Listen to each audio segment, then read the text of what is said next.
Okay, everybody, here we are. Welcome back. Welcome back to We Can Do Hard Things. Oh, that was good, babe. Look at us. Okay, so today, before we jump into our very exciting pod, which I'm really psyched about, we want to tell you that Abby, sister Amanda, and I are very excited because we're going to hang out with you tonight at our live journal event to celebrate this week's launch of Get Untamed, the journal. It's our first live event together ever. I mean, except for like the rest of our lives that we spend together live. It's the first live event the three of us will be doing together. Where there's other people watching us. Yes. Yeah. So if you want to come, there's still time to register until 5 p.m. Eastern. There's literally thousands and thousands and thousands of people that are going to be there. Yeah, I think that over 10,000 people. Something crazy. Something amazing. Yeah. So it's going to be really fun.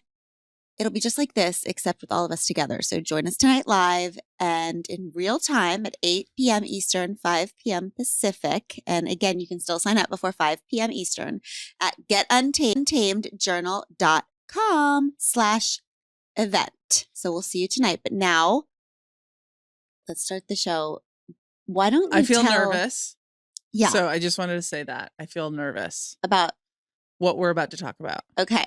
What I would like to tell everyone, because you can't see my sweet wife who's sitting next to me on the couch, is that why don't you explain to everyone why you've been wearing that huge golden medal around your neck all day long in our house while we've been doing laundry? Well, because I earned it. You earned it. And how did you earn it? I completed the New York City Marathon. Woot woot. Yes. And so the reason why I'm actually wearing this is because I feel like I'm only going to get about a week's worth of goodwill from my wife and family. So I want to try to prolong that goodwill for as long as possible. Yeah. So yes, I wear this around. I also did this after the World Cup and the Olympics. You did? Yeah, because I just wanted people to not forget. Because people move on, man, pretty fast. Just like that. They're like, it's over. And I'm like, oh, no. I'm going to remind you for a solid week. And then I stop. Let's talk about the marathon because I'm so freaking proud of you. Can you tell everybody how the hell you ended up running a marathon? Okay. So just very briefly, about 3 years ago, I decided, this is about 2.5 years, 2 to 2.5 years after my retirement. I didn't really do much to work out. I thought that quite frankly, I thought that this body earned enough goodwill to never have to actually work out again. You thought that's how it would work. I did. Yeah. I desperately really wished. Yeah. But then my body I felt terrible. I didn't feel good. So I decided, okay, I'm going to do the thing that takes the least amount of time, that makes me feel the best, and that burns the most calories. And that was running. But I mean, by the way, I couldn't just start running. Mm-hmm. I had to start walking. You walked. I remember you started by walking. I started walking, and then I started wogging, is what I call it, a walk jog. Mm-hmm. Mostly walking at first, and then it turned into a jog. Mm-hmm. And then I started to like jog, run. And then I became a runner all of a sudden. When you are doing this over and over again, you literally have to give yourself some sort of goal so as to not get burnt out or bored. I had a running friend, Katie Brodnick in Naples. Well, first, let's say you tried to make me your running friend. She would come home. My precious pod squad will understand this. She would come home and try so hard to get me to run with her. And she would try to trick me in all these different ways. And one time she came home and she said, babe, I just listened to this podcast, ironically. And in it, they said that for every mile that you run, you add 7 minutes to your life. So she said, it's math, Glennon. Like you could actually extend your life. And I said, okay, if you want to bring math into it, it takes me 17 minutes to run a mile. So if it adds 7 but takes 17, I'm losing 10 minutes of life for every mile I like. Running is killing me. It's shortening my lifespan, and that's math. So then you found this other friend to run with you who doesn't understand math. Yeah. No, I don't think that's quite how it works, babe, but I see your point. Yeah. I see your point. Thanks. Yeah. So Katie and I, we became workout partners and fast friends. And so we started, training for these things. We trained for a half marathon. And then when I completed my first half marathon, I thought, I guess the next step is a marathon. Mm-hmm. And somewhere on my bucket list, my secret bucket list that I don't talk to people about, there is the marathon, right? To complete a marathon. And at that point, some of our kids were in middle school, and our middle school coach Loux, every time we would go to their cross country meets, she would always just kind of like nag me, like, sign up for a marathon. Like, come on, do it, Coach Loux is a magical angel who inspires middle schoolers to run. And their parents. But just like has walked our family through so much. How to divorce. Get a middle schooler to run for an extended period of time is a freaking miracle. Yeah, if you can do that, you can do anything. So there I was with the decision, and I signed up for the 2020 marathon in New York City. I think we all know how 2020 went. That marathon got canceled. Remember that day? That was like the best day of our lives. It was the best. Because you pretended to be sad for like 10 minutes and then you couldn't even fake it. Well, because it was many months before the event. So at least I didn't like train the entire time and then it got canceled at the last moment. Right. That would have been horrible. I did do a couple of long runs, but not as many as I trained for this last one. So I kept running throughout COVID. That was what I was doing. That's kind of what I have become in this process. And I guess I found myself in New York City again, like signing up for this marathon. I was actually able to coerce a couple of my teammates to train remotely with me, to run it with me. Leslie Osborne, Lauren Cheney. And there was actually a couple other women who trained with us, but had injuries, Heather Mitz and Kate Markgraf, former teammates. And to me, that was so special to be able to reconnect with all of them in a physical way. Yeah. Even though we weren't doing it together, it felt like a good accountability. When we moved to California, some of the women who lived more on the East Coast or Midwest, they would text like, that run was brutal. Yeah, you guys really reconnected during that time. So we find ourselves in New York City. So we're in the cab. And you turn to me and you say, what can I do for you this weekend to make sure that Sunday goes as perfectly as it possibly can? Yeah, that was an important moment because I noticed that you got like really quiet. You told me it was kind of like how you used to get on game day when you were playing. I was going into pregame. I was going into game day mode. Yeah, but I've never experienced that before because we weren't together during your career. It's so interesting. But we were in the cab and I was like, why isn't she talking to me? Like she doesn't not talk. Like terror alert level red. Why is she not talking? Is she choking on something? And you were in the mode. And I was ruminating about the whole thing. I was processing. I was thinking about every little detail. Because I know that those small details matter. Yeah. Right. And I think that you caught on that I wasn't really being present. So I asked you. Yeah. So you asked me, and I think that might be like one of the most important things that could have happened to me that weekend, because I think I was contemplating, how the hell am I going to do this and also take care of you? Yeah. Because Pod Squad, we were going to New York City. So I often get lost on the way from my pantry to the family room. So you can imagine how Abby was feeling about a weekend in New York City when she might be distracted, and Chase was coming to. Yeah, a little side wrinkle. Chase was on a train coming from college to also come and be with us. So you were worried about us. Yeah, I was a little stressed. So you asking me that question was wonderful. And how did I respond? You said, you looked at me, you turned to me in the cab, and you said, honey, what I need from you this weekend is that I just really need you to pay attention. Pay attention, Glennon. Pay attention, Glennon. And damned if I didn't say pay attention, Glennon, to myself every minute of every day of that weekend. I tried so hard. I think that Glennon does paint like a good picture for you in terms of how she experiences the world. And it's not far off. Glennon You know, I am constantly vigilant. Like, is she stepping in the way of oncoming traffic? Is she on her phone, not knowing that somebody's going to crash into her? And like, when you're in New York City, it is not a forgiving place. No, I am vigilant. I'm being vigilant also. I'm just being vigilant to things on the inside of me. That's right. To my imagination, to my brain, to my heart. That's right. To my feelings. Yes, I was telling you, you can't be totally on your inside world all the time. Yes. In New York City, you got to come out and join us. Pay attention. And we did. And you went and did all of your pre-marathon things. Chase and I navigated New York City. Chase is, he gets lost on his inner world too. So we were walking by each other through Times Square. We were both going, pay attention, pay attention. And then we went to see our friend Brandy Carlisle, perform Joni Mitchell's Blue at freaking Carnegie Hall. Yeah, that was so special. And it was unbelievable. And then we stayed for that. And then the next morning, tell us about.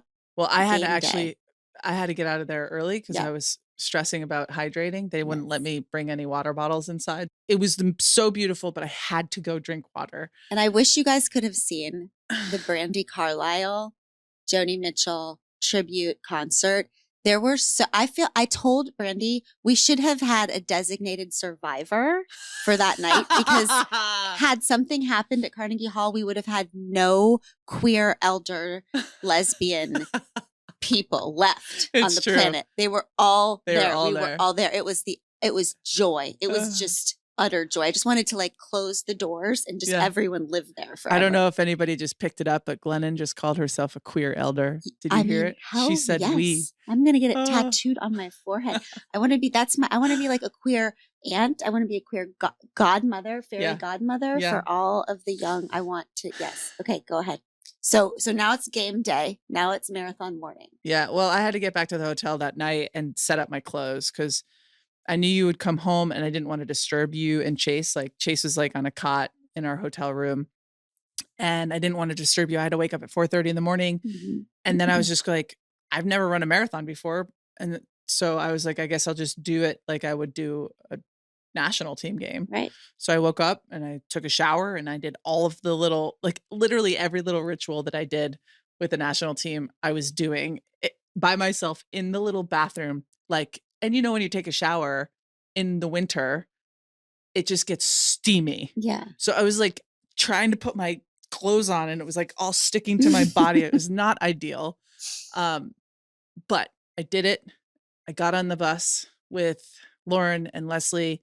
And there we went. The bus drove us to Staten Island and we happened to get there. The way that it works is there's so much traffic. It's so many people condensing down into one spot that you have to go super early.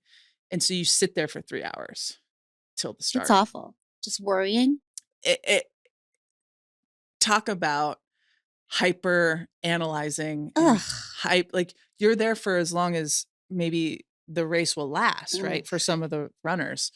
And so all of us are kind of in this little area. Every one of us has, I have a belt that I'm carrying my food in, goo or whatever you want to call it, any kind of calorie.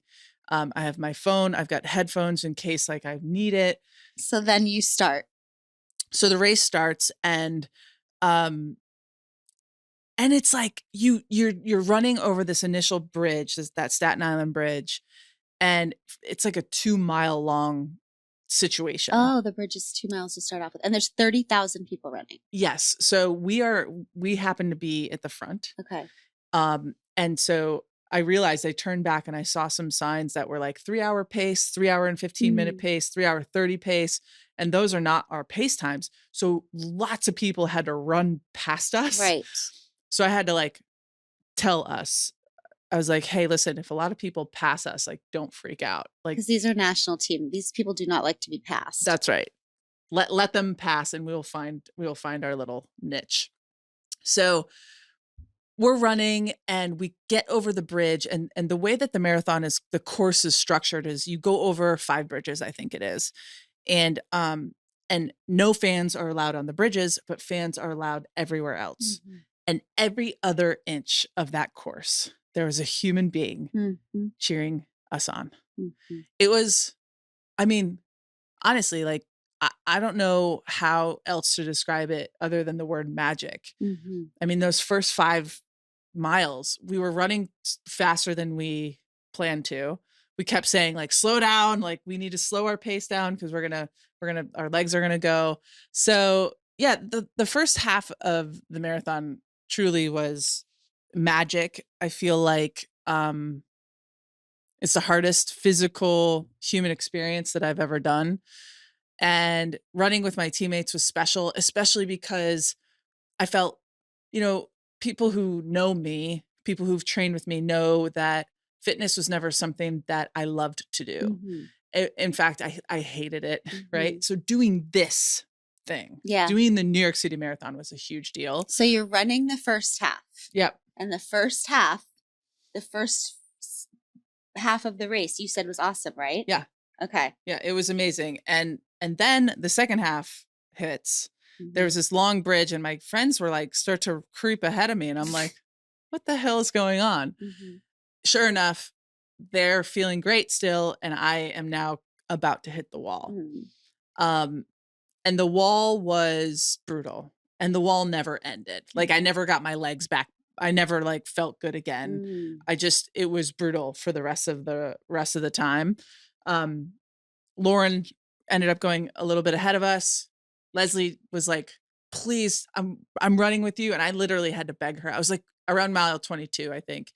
I said, Leslie, if you don't run faster and go ahead of me, I'm going to be so pissed. I love you and I will meet you at the finish line. But how sweet that she wanted to stay with you. I know. So what got you through that last time? It was Alex. It was Alex's sign, right? Yeah. Our dear friends Alex and Jody were there with us. Yeah, they were there. The night before, Alex asked me, what is a word that I can say to you that will trigger some sort of response, like a run faster, like make you get through it? And I thought about it for a second and I said, rather than a word, I would like you to ask me a question. And the question was, who are you now? So lo and behold, Alex made a poster that said, who are you now? Well, the irony of this whole thing is all I thought about through the whole race was, who are you now? And every mile, babe, I swear, every single mile, the answer was different.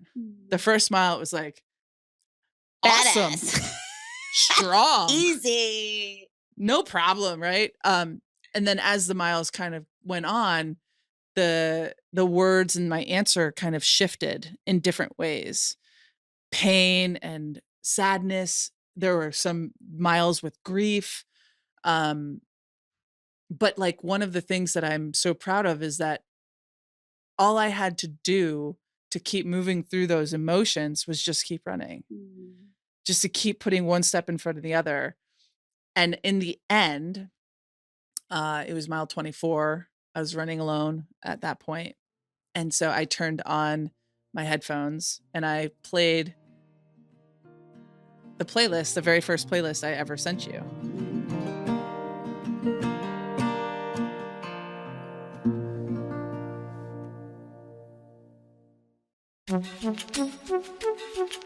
Hey, it's Allie Luber, host of the Open Mind original show Starstruck, where we uncover hidden patterns, faded moments, and the untold stories written in the stars. Every Wednesday, I'll sit down with surprise celebrity guests for raw, one-on-one astrology readings. We'll break down their birth charts, decode their major planetary influences, and explore how the stars have shaped their past and what's written in their cosmic future. From career highs to love drama, nothing is off limits. Whether you're an astrology newbie or you're a chart reading pro, this show is for you. Get ready for cosmic tea that you won't find anywhere else. Follow and listen to Starstruck, an Odyssey podcast in partnership with Open Mind, available now on the free Odyssey app and wherever you get your podcasts.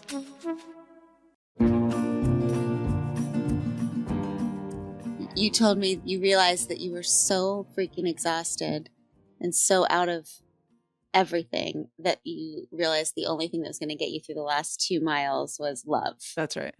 And so you put on which has so many slow songs. I can't believe that you finished the marathon with all those slow love songs. Yeah, but that's what moves me, you know, like that's love. And I don't know. I think that those first 24 miles, I feel like I truly experienced the entirety of the human experience, like every emotion possible.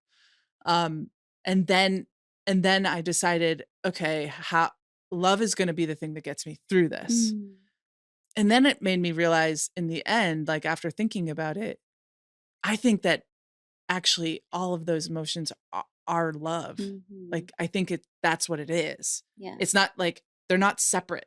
They're all together. Yeah, they're all together. They're all together. And it's so interesting because you think, well, the point of the marathon, I mean, it's such a spiritual experience. We think it's to survive the physicality of it, but really, when you talk about it, it feels like it's to survive every emotion that people go through being human. Yes. All in one event. That's right. You go through all of it and survive all of it by just continuing to move forward, which is a hell of a metaphor, if I do say so myself. Well, I just want to talk real quick. What about your experience, babe? Let's please. I mean, my God. That was a lot of me talking. It was. And I really do truly feel like this was my marathon.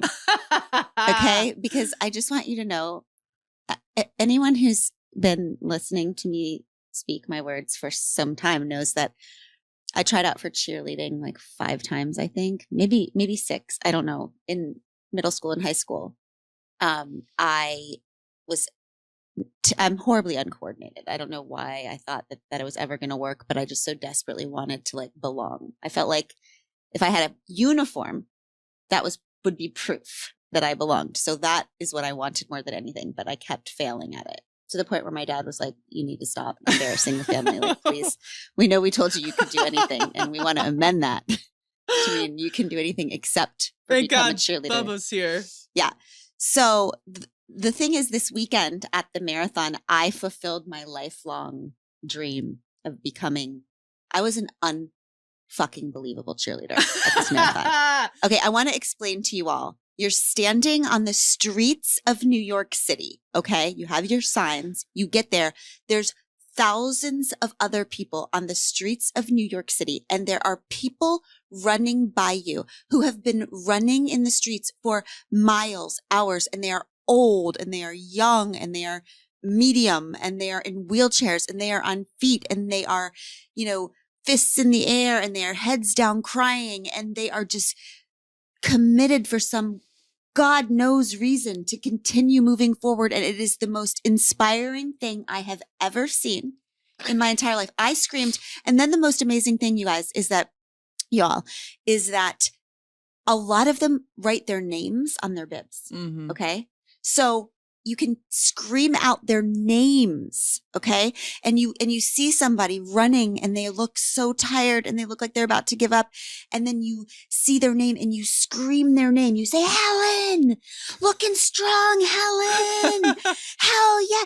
You're a marathoner, Helen. And you just see Helen, like you can actually see the love that you offer from a stranger from the street go into a stranger who's running and fuel them. Yep. You watch love from a stranger fuel somebody else. Do you still hear my voice? The marathon was 5 days ago. And if I sound extremely sultry and sexy today, it's because I still am getting my voice back. 5 hours of screaming. And what I want the Pod Squad to know is that there were many Pod Squatters running in this marathon. Okay. So this amazing thing kept happening where I kept screaming at people, go Jacqueline, go Missy, whatever. And they'd turn around and they'd go, Glennon, hi, we can do hard things.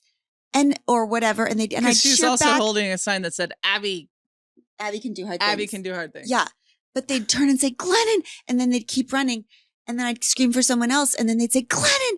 And the lady next to me, after a while, there was a lady cheering next to me. And she turns to me and she says, my gosh, you know so many people. Yeah. It's just wonderful. And I was like, I know. But the point is that I really, truly believe that anyone whose heart is hurting or who has, lost a little faith in humanity should freaking go and stand and cheer at a marathon. That's right. Because it is seeing strangers love other strangers and seeing this triumph of the human spirit and triumph of humanity coming together to cheer each other on was healing in my retirement, that's what I want to be. I want to just be a professional marathon cheerer. I love it when you talk about retirement. Yeah. So cute. So can you tell them, babe, about crossing the finish line? Because this was a really special situation. First and foremost, before I got our playlist going, I called Coach Loux. I know. I FaceTimed Coach Loux at the 24th mile because I wanted her to experience this. She was back in Naples, I think. And she did our program through and through.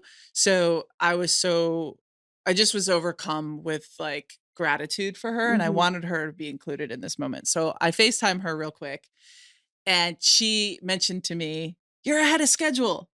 And I was like, oh my gosh, for the last 2 miles since Leslie went ahead of me, I've been feeling bad about myself. Like I was like that I didn't do good or I wasn't doing it fast enough.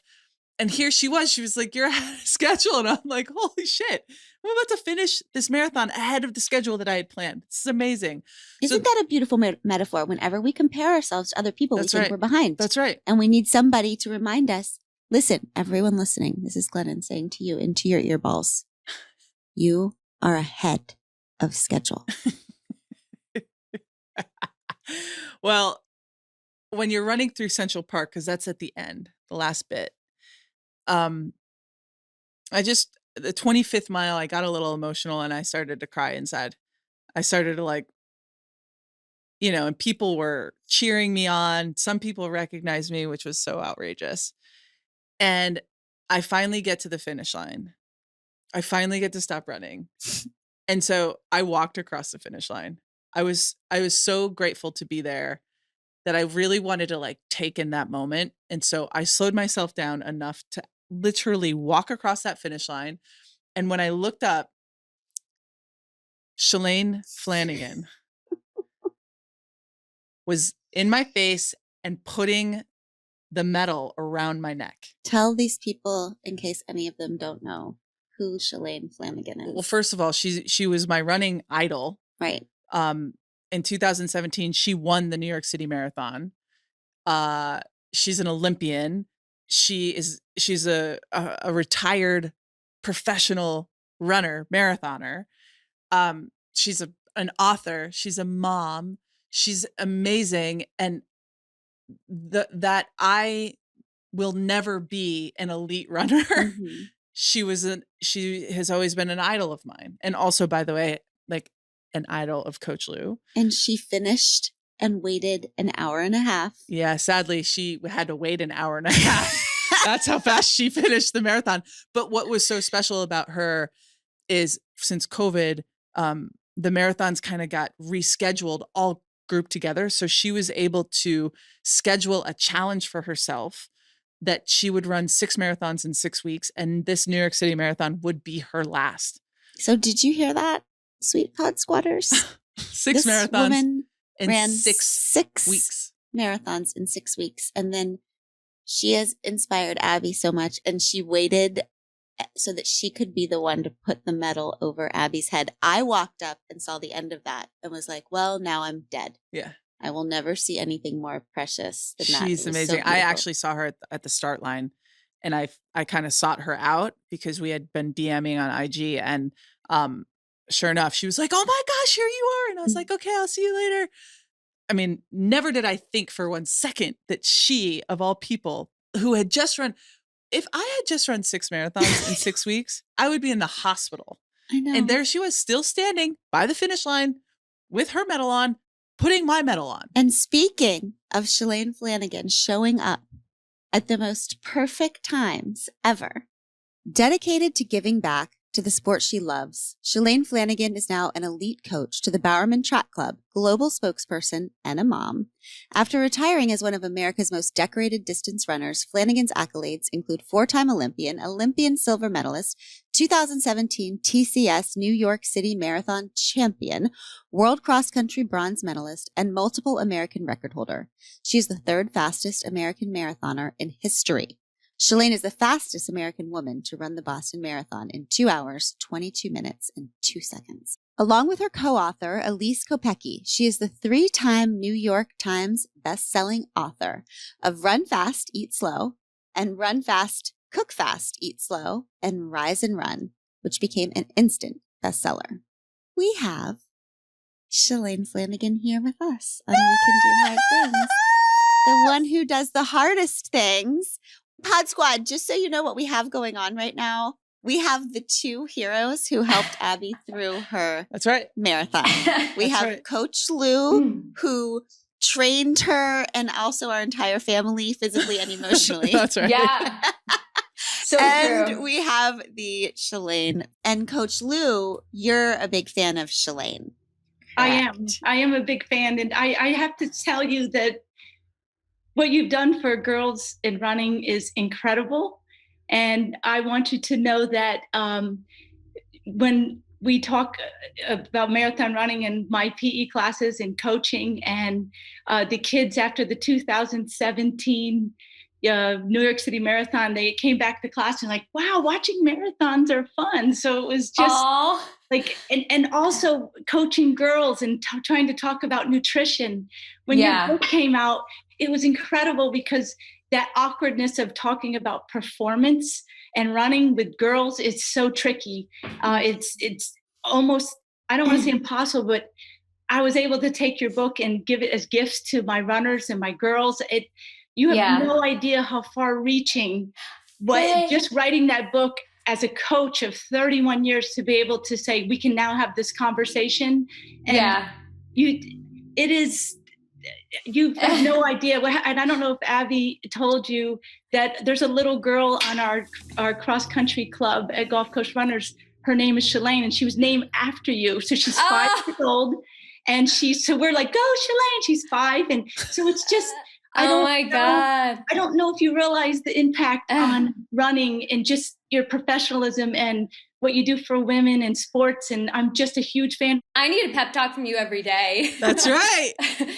like all of us, we all put our head down and we work hard and we hope we reach people by, pursuing our passions and, giving and being of service. But sometimes you don't know what impact it is having. And so I appreciate you sharing that with me because it fills me up to keep working hard at what I do. And it's awesome. And the sport is incredible. I've met the most amazing people through running. So thank you for sharing that with me. I'm curious. I want to know how Abby was as an athlete for you. Like, was she coachable or was she like a know-it-all? Like, that's what I'm always curious. Like, you take an athlete from a different background and like, are they as coachable? Like, she's extremely appreciative and willing to do whatever. And the dilemma in this training cycle with COVID was very difficult. I really thought at times that she was going to say, yeah, this is just not going to be for me. And I was like, because when she first started training, she was on par to really have an amazing pace and time. And I was eager for her to run and to prove to herself what she can do. And so when it was canceled, I started to worry. So I would give her a lot of space. And then every now and again, I would check in and say, hey, I'm still thinking of you, just checking in. So I kind of did accountability, but not over it too much, just enough to go, I'm still waiting. And what do you need from me? Are you ready for the next cycle? So I knew there was a point that there was where I think she was questioning. She could answer that. But then her strength training coach, I think, really had a big difference in her. And it really, so a lot of the running that she had done really allowed, that strength training allowed her to keep some of that. Yeah. And I told her a while back that, because she was going to do other marathons. And I'm like, you're a New Yorker. You have to have your first marathon has to be the New York Marathon. My first marathon was New York and I'm from Boston. So that says a lot. I knew from day one that it was the best one in the world. So unfortunately, you've kind of like peaked a marathoning life, Abby. Like, good. You can't get better than that. I have run 1 million races around the world and it's better than the Olympics. It's better than anything. It's so good. Yeah. I told her that the best thing is when she comes to the finish line is that Shalane Flanagan is going to say her name. And then this whole thing happened last week. And I'm like, are you kidding me?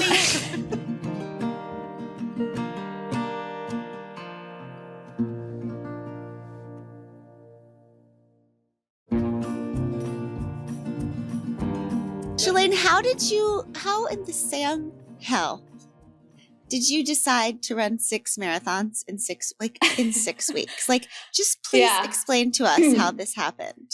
And didn't you have one day between 2 of those marathons to recover? Yeah, a little less than 24 hours. Yeah, if you count from when I finished Boston. Yeah. The short answer of everything is because I can. And that, because I feel like at times we don't have to like justify our goals all the time to everyone, but like, because I can, like, I have the ability and I love it. But there are a lot of like layers to why I wanted to do it. So the long answer is, one, I retired in 2019. Right shortly thereafter, I had double reconstructive knee surgeries, which was brutal. I didn't run for a year. And during that year, I switched to becoming a coach, and then we immediately hit a pandemic. And so it was like this goalless abyss, and coming from being such a goal-oriented background and an athlete and using my body, I didn't understand the connectedness between mental health and physical health. For me, moving my body 100% improves my mental well-being. And so retiring and losing kind of that self-identity, I felt like I had imposter syndrome becoming a coach.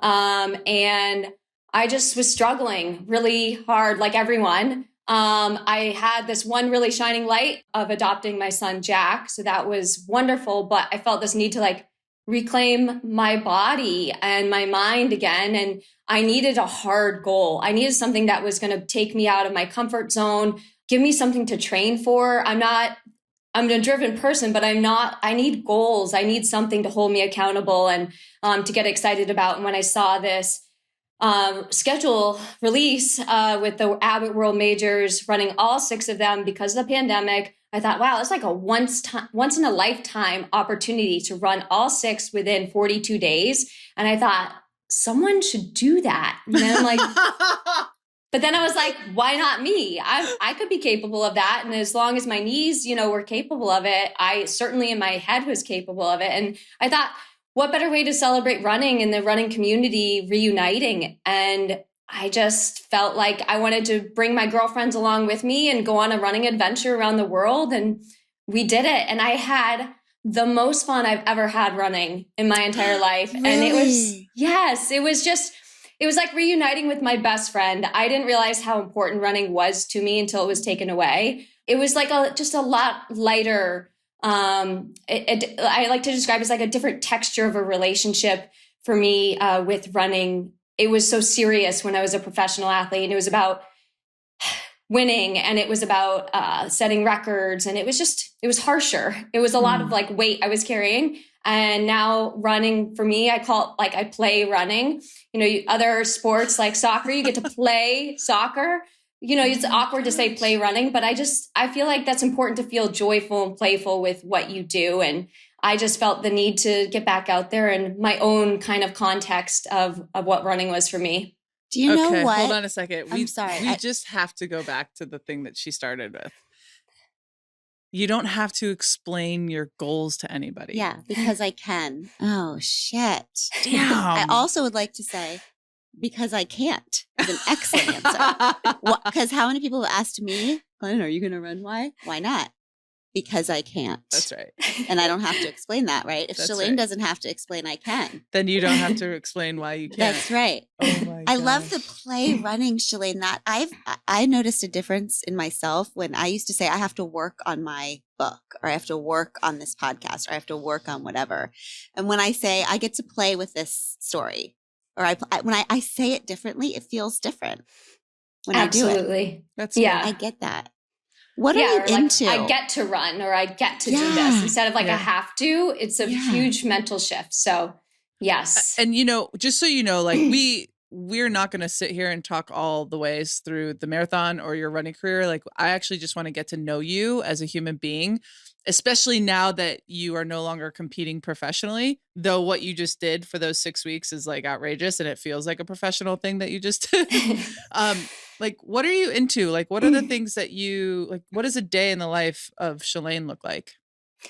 I like feeling like needed for sure. And I like to be busy. So my day is heavily includes family and coaching. And so, you know, my son, he is 1.5 years old. So he is not in any daycare yet. So my husband and I are like full time with him. Fortunately, here in Portland, I have my sister who lives across the river, and then my parents 300 meters up the road. So we have a nice little family pod of support. So Jack's well taken care of with family and myself and my husband. And my husband's a high school cross country and track coach. So our schedules are really nice. I'm in the morning with the professional athletes training on the Nike campus. And then basically I get to hang out with Jack the rest of the day and do fun podcasts like this, or work on cookbooks or recipe testing. And then, you know, my husband has the evenings where he is working with high school kids. So I feel like we feel really fulfilled and getting to work with incredible people. Because I know that running, you had to develop an immense amount of resilience mentally, physically, emotionally. What in your life now, because I know you're still running, I know that you still do that, but what in your life now is the thing that makes you have to, it's like the transference, like you bring that and you plop it right into your like daily life. What is the thing in your daily life that you have to like bring that kind of resilience to? Well, I think parenting. And I was hoping you were going to say that, Shalane. Parenting is not easy. And Jack isn't even like, I'm like kind of just keeping him alive at this point. It's not like real parenting quite yet. I mean, we're starting to like feel like I'm having a mold on him. And that's why I wanted to bring him to all these marathons I ran around the world and the country. Is I want him, you know, impacted by the people I'm with. I think they're the great people. So, yeah, I think parenting, and it's exhausting and it's wonderful and it's hard. And, but he gives me a tremendous amount of purpose. I call him my life enhancer. He is just every day, like I go to like wake him up in the morning or get him. And I'm like, dude, you got cooler and cuter at the same time in like 24 hours. Like, how did you do that? Like, it's fascinating to watch children grow. And, man, I want a lot of kids in the future. I think they're super fun. And so to me, bringing like my A game every day to make sure I take care of him, that right there, that's a hard job. Yeah. Takes a lot of goo. Takes a lot of freaking goo to parent well. Yeah. Right? Yes. I mean, you know, the other things that I'm desperate to know about you, like, are there things in your life that feel hard? Because if you run the way that you have run in your life, by the way, folks, Shalane finished all of her 6 marathons in 6 weeks in under 2 hours and I think 47 minutes for each marathon, which is sub 6-minute marathon pace, 6-minute mile pace. Yeah, I think someone the other day, it was like, oh, if you average them all together, I average 6-minute mile pace across all of them. So, yeah. That's wild. I mean, I don't, it's incomprehensible to me what you've achieved, but to me, it's like, that feels so hard in like every possible way. What is the hardest thing that you're actually dealing with in your life right now, other than parenting? Is there something extraordinarily hard or even mildly hard that you're going through right now? Well, first of all, 6 marathons in 42 days was hard. But like, what have you done for us lately, Shalane? Yeah. That's what we want to know. First of all, I just don't want that to think like, oh, that's easy for me. It's not easy. And that's why I wanted to do it. I needed to, for me, when we do things, like when we choose to do hard things, I feel most alive. Like I feel the most beautiful and the most alive when I'm running. I do. Like, even though I'm sweaty and I'm grinding it out, like I feel the best about myself. So especially when you get to choose the hard thing that you want to do, like that's obviously different. But yeah, I think trying to find my way in the coaching world, the phrase, like, you can't be what you can't see, in track and field, and just in the coaching world and of what I'm in, there are not a lot of female coaches to emulate and to look up to. So I'm trying to find my way in a world that is just, it's male heavy for sure. And so I'm trying to figure out and I have great mentors and they're all men. So I'm just trying to figure out how I can do the best possible job as a coach. And, hopefully there's some little girls out there that are like, oh, I want to get into coaching too at that level. There are plenty of amazing female coaches at a variety of other levels, but at this professional level, it's very male dominant. And so to me, it's hard trying to figure out where I fit in and what are my strengths and what are my assets and not feel like an imposter at times. I show up to the Olympic Games and I look around and I'm like, there's maybe like one or two other female coaches. And so just trying to navigate that and make sure I do a great job. Obviously inspire more females to get into coaching. Ugh. Do you have a cohort because we hear this from so many women, because in every lane, there are the ones like you, right? The women that have no one ahead of them to look. So they're just pioneers. They can't follow anybody. Yeah. Do you have a cohort of other women who are in other industries, but in your similar situation? Yes. Yeah.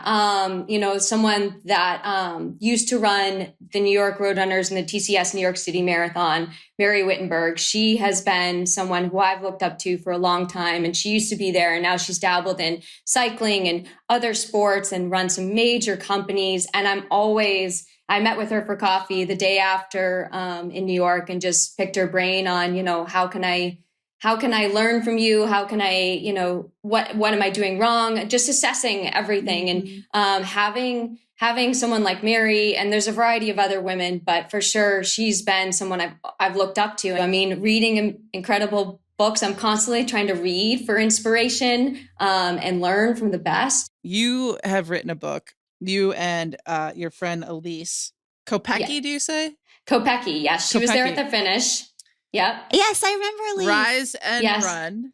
It's a cookbook, also recipes, rituals, and runs to fuel your day. Shalane, we're raising two girls. I have dealt with eating disorders my whole life.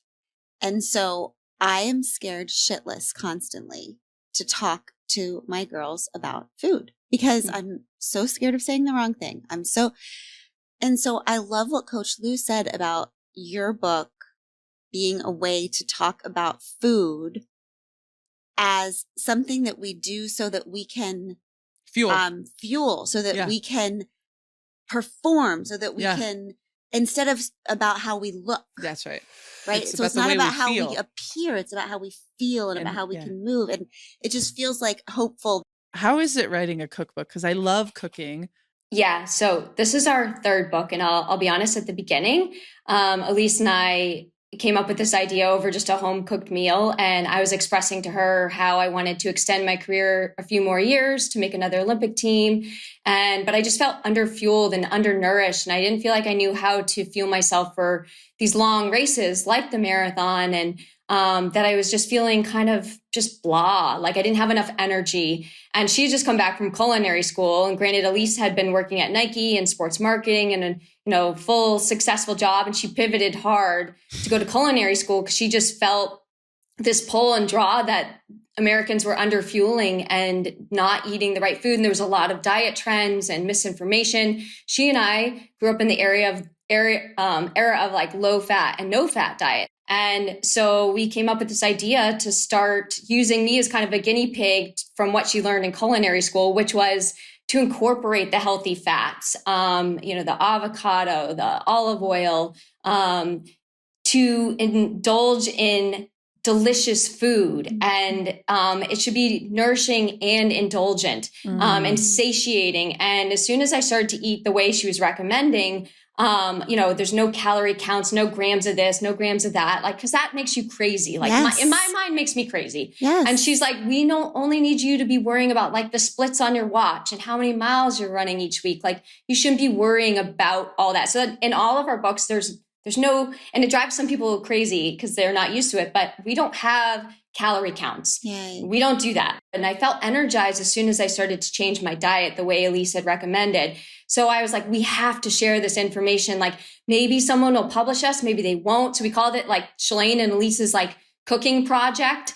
And before you knew it though, we were published by a real publisher. Yay. And we became a New York Times bestseller, which was like So we just, now we're on our third book. There's just more about us. And the emphasis and overall message is how you start your day can transcend and affect the whole rest of the day. Yep. And even like the night before, how you prepare and the rituals impact that next whole day. And it's just like those little things just really make a big difference. Tell us about some little things, because I'll tell you the truth. That's what got me about the title of your book.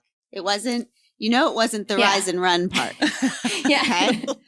But the rituals. Yeah. Because I don't think we pay enough attention to the little rituals in our days that really change everything. What are some of yours? Well, so, the night before, I definitely, as soon as Jack goes down, I try to prepare for the next day. And so that if that means like meal prepping so that we can have a less hectic morning, like when you have kids and you're trying to get them off to school, and Jack's not that age yet, but I can sense like there's this anxiousness and busyness and to like enjoy each other's company. So I prep the night before as best I can. But then in the morning, I really try to like be excited for the day. And so one ritual that like Jack and I have is music is really, for some reason, speaks to me. So I put on music every single morning, and it's a different genre. It could be rap, it could be reggae, who knows? And he and I do a little dance party. And like, to me, that's like our ritual of how we start our morning.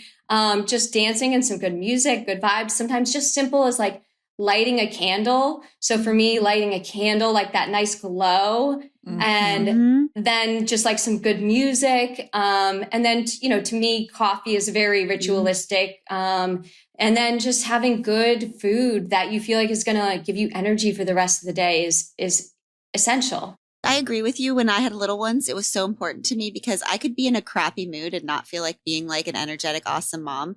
But when you put on music, it feels like you're being an awesome mom. Like you're doing something. Yeah, like you kind of have to fake your way. I have a saying that I got from a life coach. He's like, mood follows action. So like, you have to just kind of go do the thing. So I like make myself dance. I may not be in the mood to, but I make myself dance. And then before I know it, my mood has shifted. So that applies to so many things, training, whatever. But the mood follows the action has been like my motto the last year. That's kind of how I feel about what the marathon was for me.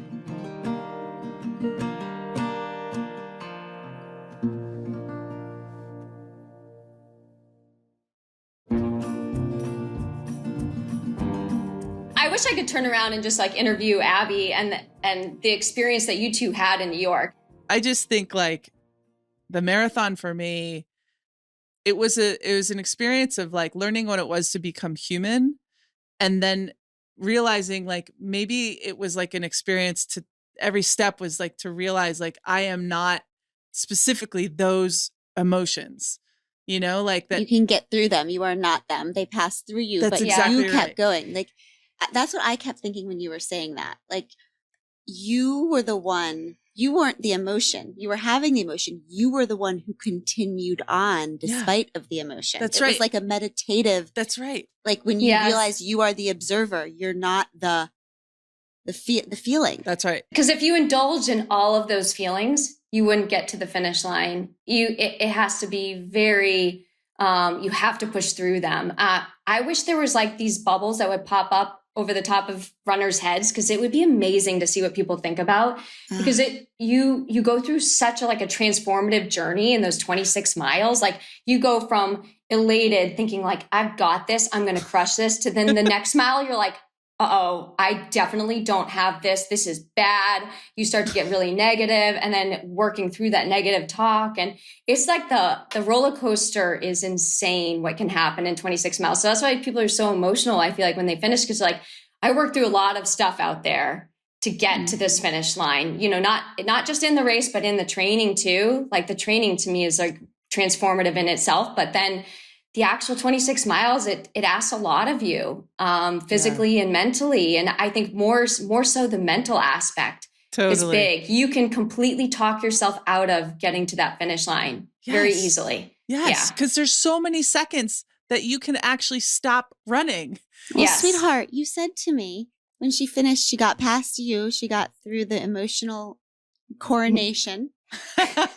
And then she got to me and I said, are you okay? And she said, well, the thing about, her exact words were, the thing about finishing a marathon is that you can't stop running ever. And I was like, yeah, I think that's right. Can't babe. stop ever. I feel like we knew that before but it was blowing your mind that you didn't stop for 3 hours and 40 minutes. Yeah, it's one of the things that I'm most proud of in my life.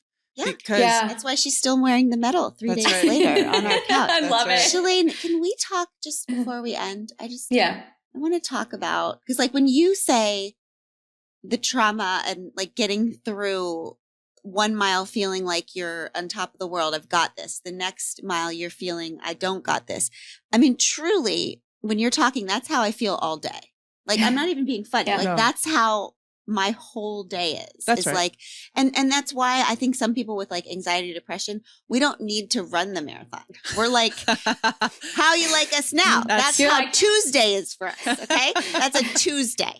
So, but I do want to talk about, how do you feel about the cheerers on the side? Because Shalane, I had one of the most inspiring days of my life watching you all run.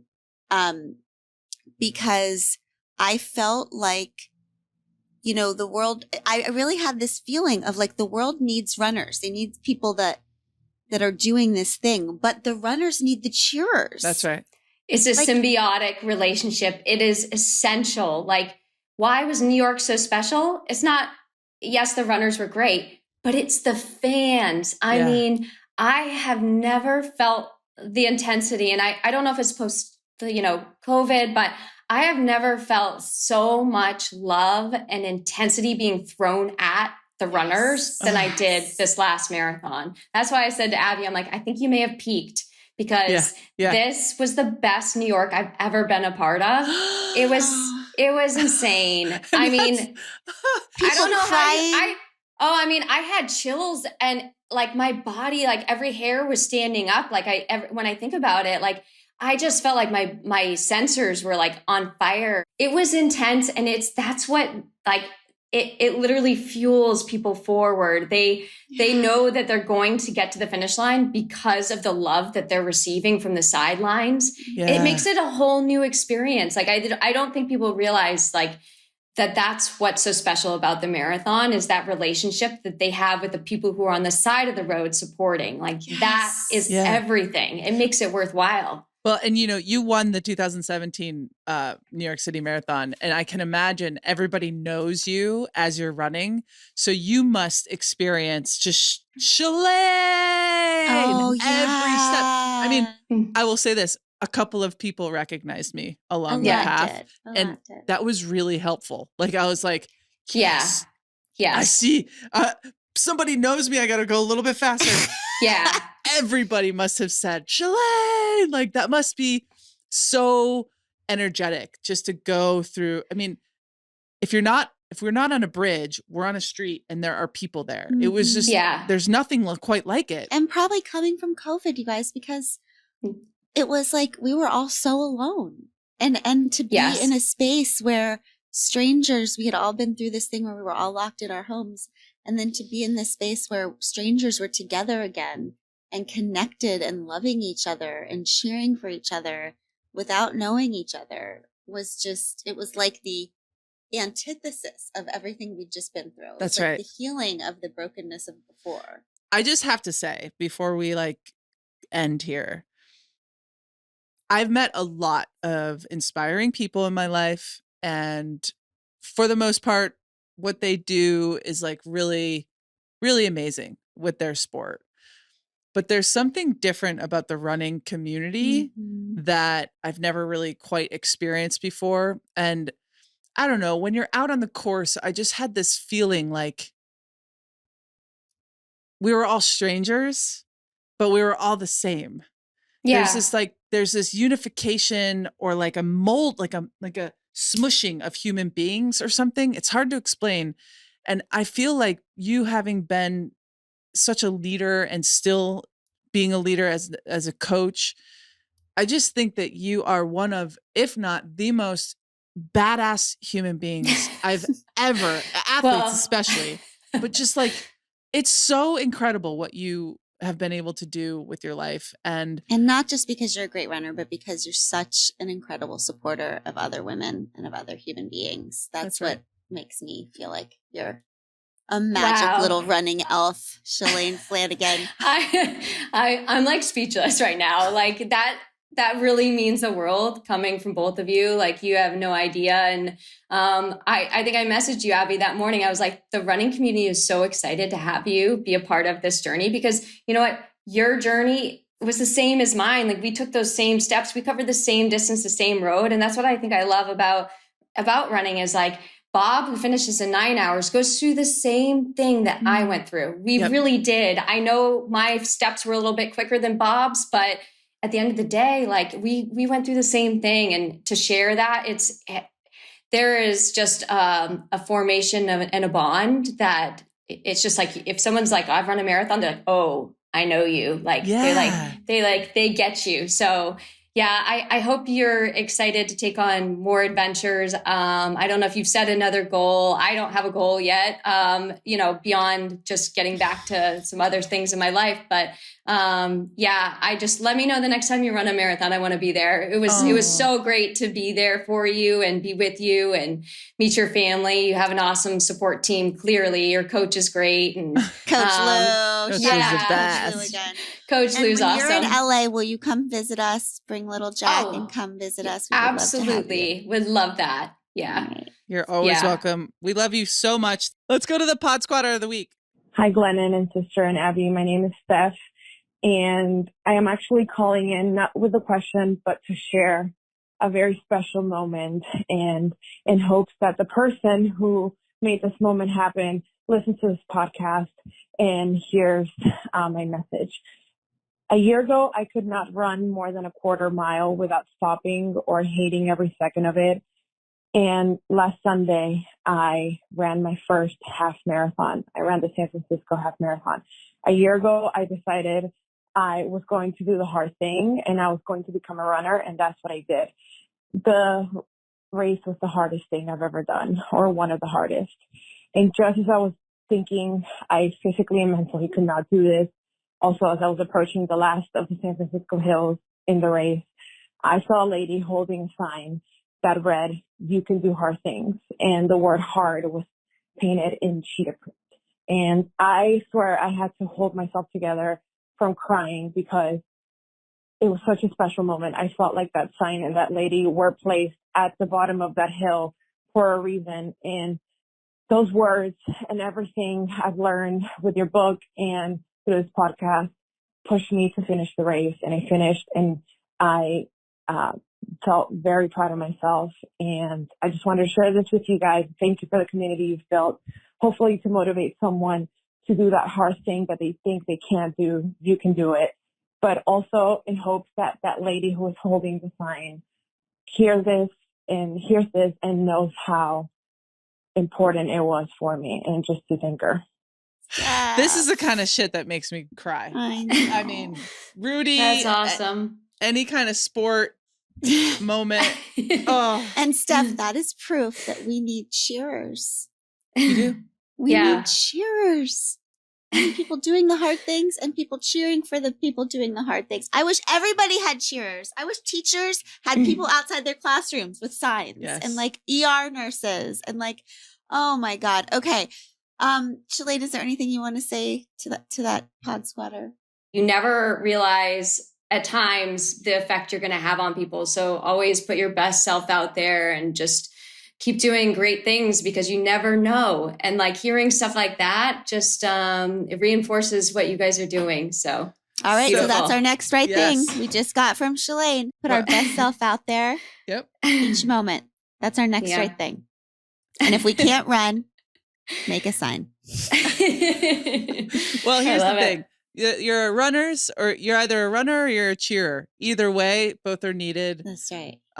Shalane, thank you for coming and being a part of this podcast. This is our pride and joy, and you'll never understand how much that moment meant.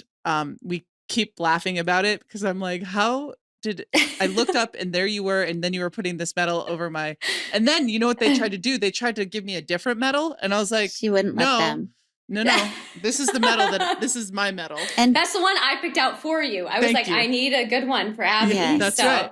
Yeah. And to Coach Loux, thank you, Coach Loux. We love you so much. For all of the teachers and coaches out there, please never, ever doubt the impact you have on children and families. Coach Loux has changed our family's life and continues to, from Florida, 100%. when we're not even in her classes anymore. So thank you to all the teachers and coaches. Thank you, Shalane, Pod Squad. Yeah, we love thank you. you. When life gets hard, don't forget we can do hard things. Yes. See you next week. See you in the next marathon. We Can Do Hard Things is produced in partnership with Cadence 13 Studios. Be sure to rate, review, and follow the show on Apple Podcasts, Spotify, Odyssey, or wherever you get your podcasts. Especially be sure to rate and review the podcast if you really liked it. If you didn't, don't worry about it. It's fine.